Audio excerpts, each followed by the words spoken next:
Sebelum melanjutkan, jangan lupa subscribe dulu. Terima kasih. Bab 283, Kota Kekaisaran Saber. Gunung Empat Lautan, Huang Xiaolong mengeluarkan peta Betlam Lens, mencari lokasi yang disebutkan di peta itu, tetapi akhirnya mengerutkan kening. Dari apa yang bisa dilihatnya di peta, di antara bukit-bukit dan gunung-gunung yang mengelilingi kota Dewa Segudang, tidak ada yang disebut Gunung Empat Lautan. Kemudian dia memanggil Qin Yang, Li Fei, Jie Dong, dan Fan Encheng, bertanya kepada mereka tentang Gunung Empat Lautan. Gunung Empat Lautan.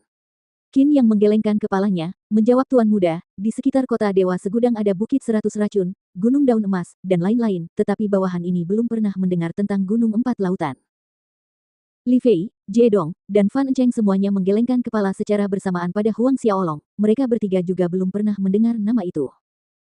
Alis Huang Xiaolong bertautan, tidak ada Gunung Empat Laut di sekitar kota Dewa Segudang. Mungkin karena berlalunya waktu, nama Gunung Empat Laut diganti dengan nama lain, mungkin Gunung Empat Laut tidak ada lagi. Puluhan ribu tahun telah berlalu, kota-kota kuno yang tak terhitung jumlahnya telah tenggelam dalam sungai waktu, apalagi hanya sekedar Gunung Empat Lautan. Ini benar-benar menyusahkan. Namun, secercah cahaya bersinar di mata Huang Xiaolong, ia masih perlu melakukan perjalanan ke kota Dewa Segudang. Apapun yang terjadi, ia harus menemukan Gunung Empat Lautan ini, menemukan lokasi yang tertera di peta. Hanya dengan cara ini ia dapat menerobos ke alam Sein sebelum pemilihan murid Dewa Templar berikutnya dimulai. Langit mulai cerah, sinar matahari mengalir di atas Savage Sanguine Wastelen, menembus lapisan kabut berdarah yang perlahan menipis dan menghilang. Huang Xiaolong menatap hamparan gurun yang luas dan berdiri, berkata pada keempat orang yang bersamanya, "Ayo pergi." "Baik, Tuan Muda," jawab keempatnya. Demikianlah kelima orang itu melanjutkan perjalanannya menuju kota para dewa. Dalam perjalanan, Huang Xiaolong memberikan pil penyembuh luka kepada Qin Yang dan mengeluarkan racun dingin ekstrim yang disebabkan oleh cakar iblis Asura dari tubuhnya. Huang Xiaolong kemudian menanyai Qin Yang tentang sekte bayangan hantu dan kota sungai darah, yang semuanya dijawab dengan jujur oleh Qin Yang.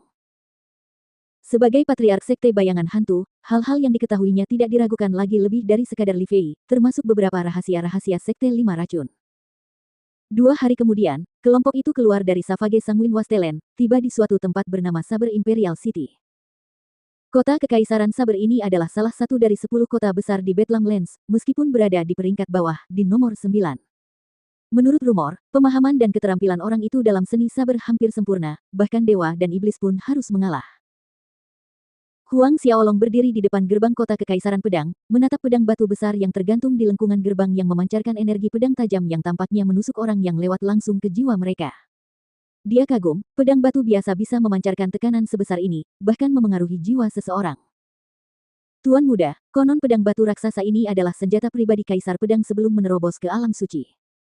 Qin Yang berjalan mendekat, menjelaskan kepada Huang Xiaolong dengan penuh hormat, ada ekspresi kagum dan kekaguman di mata Qin Yang saat dia menatap pedang batu itu, setelah Kaisar Pedang menerobos ke alam suci, dia membuat pedang iblis. Kemudian, ketika dia membangun kota Kekaisaran Pedang, dia menggantungkan pedang batu ini di atas gerbang kota. Huang Xiaolong mengangguk. Kaisar Pedang adalah salah satu dari sedikit ahli tingkat atas di negeri Betlam yang terkenal karena keterampilan pedangnya.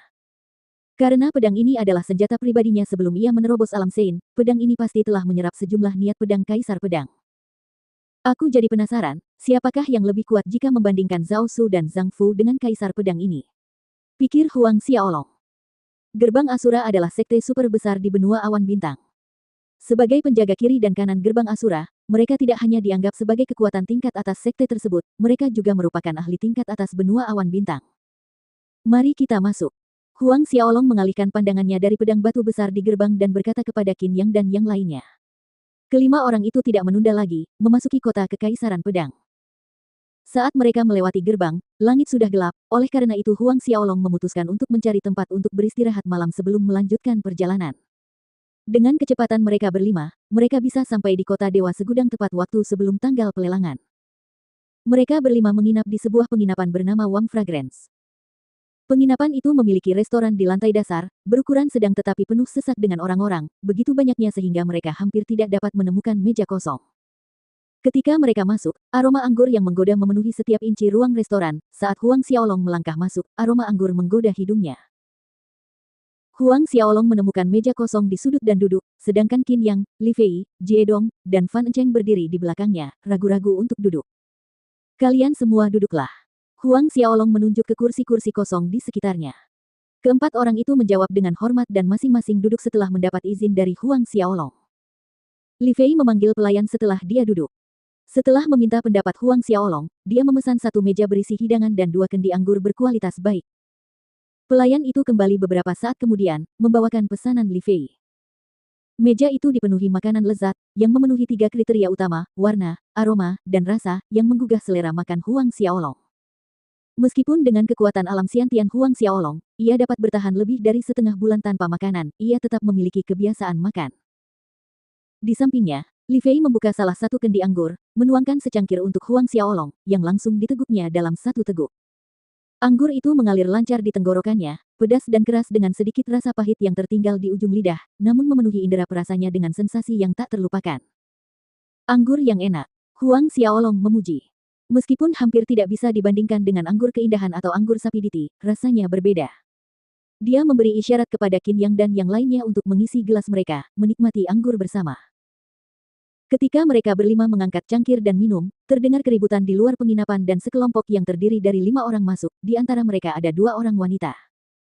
Saat Huang Xiaolong melihat sekilas wajah wanita itu, dia terkejut. Cui Li.